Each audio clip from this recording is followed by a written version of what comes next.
L'info écho avec Capital. Le chiffre du jour, 1,3%, c'est la nouvelle prévision de croissance publiée par le gouvernement français pour l'année 2020. Un chiffre révisé à la baisse dans un contexte macroéconomique défavorable. Dévoilé en amont de la présentation du projet de budget 2020, prévu le 25 septembre prochain, le scénario du gouvernement n'affiche plus qu'une prévision de croissance de 1,3% contre 1,4% attendu jusqu'ici. La France va être rattrapée par le ralentissement économique qui touche déjà l'économie mondiale et européenne, aggravée par les tensions commerciales, alors que la croissance devrait déjà se tasser cette année à 1,4% contre 1,7% en 2018. Le coup de gueule du jour est poussé par les chasseurs de l'Orne contre Luc Besson. La Fédération des chasseurs du département a décidé d'assigner le producteur français en justice. En cause, la présence de cerfs sur sa propriété de Trinité-des-Laitiers. Face à l'abondance d'animaux sur ces terres, un plan de chasse avait été instauré en 2017 pour tenter de réguler leur nombre. Car les cervidés provoquent d'importants dégâts dans les champs des agriculteurs voisins pour qui la situation n'est plus tenable. Mais Luc Besson n'a jamais appliqué ce plan. On vous explique tout sur capital.fr.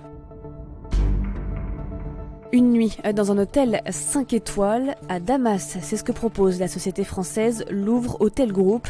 Elle vient de signer un contrat de gestion pour 2 établissements dans la capitale syrienne malgré les sanctions internationales imposées au pays toujours en guerre.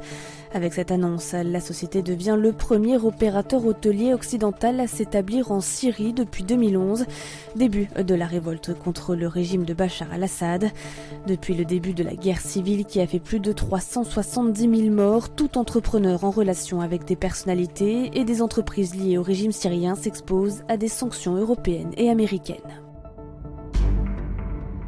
On termine avec le premier village de Tiny House qui vient d'ouvrir ses portes à Saint-Brieuc.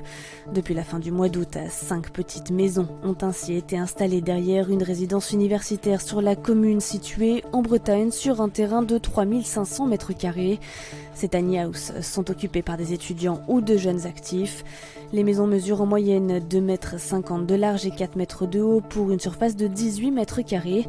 Coût de ces petites maisons, entre 460 et 480 € par mois, soit un peu plus que le prix moyen du marché du logement étudiant sur la commune. Après avoir rencontré un vif succès aux États-Unis, les tiny house s'installent progressivement en France. Un autre tiny village doit voir le jour dans les mois à venir à Rézé, en Loire-Atlantique.